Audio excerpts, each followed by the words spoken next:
বিএনপির ভারপ্রাপ্ত চেয়ারম্যান তারেক রহমান যখন পরিবার সহ দেশে ফিরেছেন, তখন তার সঙ্গে এসেছে আরেকটি আলোচিত নাম, পোষা বিড়াল জেবু। যুক্তরাজ্যের লন্ডন থেকে ঢাকায় তারেক রহমানের পরিবারের সদস্যদের সঙ্গে দেশে এসেছে এই বিড়ালটিও।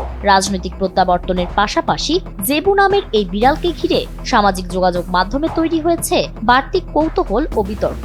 এর আগেই বিভিন্ন সময়ে সামাজিক যোগাযোগ মাধ্যমে তারেক রহমানের সঙ্গে তোলা জেবুর ছবি ও ভিডিও ছড়িয়ে পড়ে। বিশেষ করে চলতি বছরের শুরুতে তারেক রহমানের মোবাইল ফোনের দিকে তাকিয়ে থাকা জেবুর একটি ছবি ভাইরাল হলে বিড়ালটি আলোচনার কেন্দ্রে চলে আসে।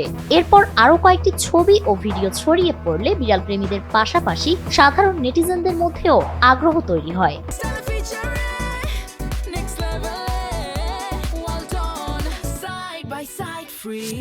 তারেক রহমান দেশে ফেরার কয়েক ঘন্টা আগেই জেবুর নামে আনুষ্ঠানিকভাবে একটি ফেসবুক পেজ চালু করা হয়। তবে এই বিষয়টি ইতিবাচক কৌতূহলের পাশাপাশি সমালোচনারও জন্ম দিয়েছে।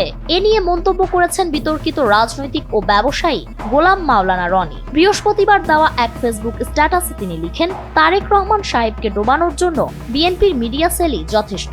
যেভাবে জেবু নামের একটি বিড়াল নিয়ে মাতামাতি করা হচ্ছে, তাতে বিএনপির বিরোধীদের আর কিছুই করতে হবে না। তিনি আরো দাবি করেন, মূলধারার গণমাধ্যমে বিড়ালটির জাত, খাবার ও দৈনন্দিন বিষয় নিয়ে লিড নিউজ প্রকাশ করা শুরু করা হয়েছে।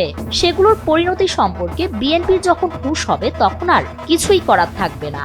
যদিও এই নিয়ে বিএনপির পক্ষ থেকে আনুষ্ঠানিকভাবে কোনো প্রতিক্রিয়া জানানো হয়নি।